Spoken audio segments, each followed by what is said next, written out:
Hi again then guys, and welcome to episode 5 of Featherweight Flyers, the review series for Gran Turismo's small but reasonably good selection of ultra lightweight track day sports cars. And in this particular pick we are reviewing one of the more rare and exclusive cars within this category. We've already reviewed a similar rare Japanese sports car in the form of the Tomicaira ZZS. And this car is arguably the main rival to the Tomicaira ZZS, the ASL or Autobacs Garaiya. And ASL have worked with Tomicaira before in the past, so it's not too surprising that it would be a natural rival to the ZZS. Now the ZZS is a more popular car on Gran Turismo, and it's not too hard to understand why. It's a little bit cheaper, it is a lot faster in a straight line, and it is slightly more easy on the eye. Personally, I think the Garaiya is a better looking car than the Tomicaira ZZS, but I can completely understand why people may not like the Garaiya. It is certainly a strangely shaped vehicle, especially those side windows, which are pretty unique.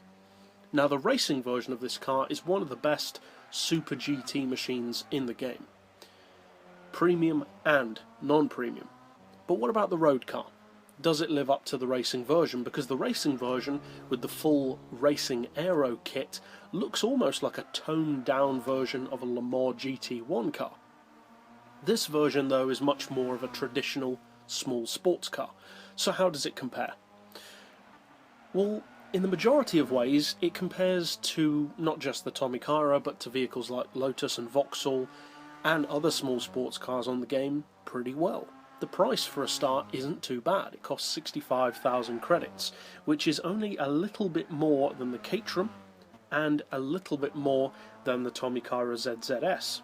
It is a lot cheaper than some others though, such as the Rocket, the KTM Crossbow, and the Lotus Motorsport Elise, which we reviewed in the last episode.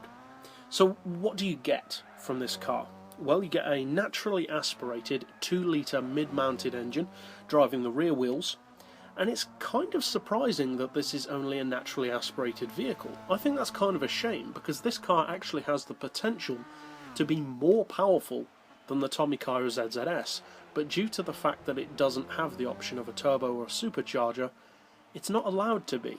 And that's a real shame, because this car has a lot of potential. Now, even though it is naturally aspirated, it still puts out 325 horsepower fully tuned. And that's not to be sniffed at. It also puts out 218 foot-pounds of torque, and with the full weight loss package only weighs 713 kilos. So it's light, it's reasonably powerful, and it's not overly expensive. That's a pretty good start. Visually, it's down to personal preference, as with any car, but it's a little bit more of a divisive car than some in terms of styling, as we already mentioned, and to some extent the styling will probably narrow down the kind of person that will buy this car quite naturally. If you like the look of the car, you'll probably end up buying it. If it doesn't really appeal to you, you probably won't. If you do decide to buy the car, I don't think you'll be disappointed with it. Now, as I said, it's not as quick as the Tomicaira. The ZZ2 is really far faster than it really should be for its power. That car can do over 220 miles per hour from its 370 horsepower, and that is kind of ridiculous, really. This car is much more realistic. It has a top speed of around 180 to 190-ish, dependent on the gearing, which, although still isn't that realistic, is more realistic than the Tomicaira, so it is considerably slower. That does mean, however, that it's on par with vehicles such as the Caterham, the Vauxhall VX220, most of the Lotus Elises, and the Motorsport Elise, and the Suzuki GSX-R4. They're all a similar kind of area for top speed and top end performance. So this isn't the kind of car that's going to fall behind the pack. What about for acceleration? Well, it's pretty good. 325 horsepower means that it's never really going to be slow, although in a straight line it's not necessarily as quick as something like a Rocket, which has a significant weight advantage, which is always going to help off the line in terms of small sports cars. For handling, which is arguably the most important thing for these vehicles, it's very good. In fact, I would say that the handling of the Garaiya is probably its best point. As you can see from it driving around Monaco, it has no trouble at all taking tight corners at very high speeds.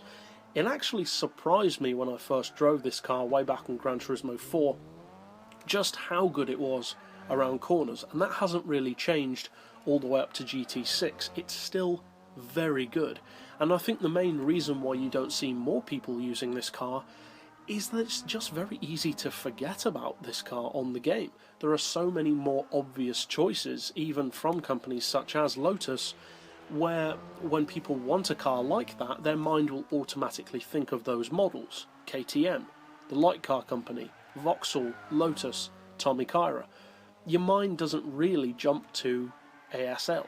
It's not the kind of company that stands out that much. It's kind of like Callaway and a couple of the other companies on Gran Turismo, which are very easy to overlook when you're looking for that kind of vehicle.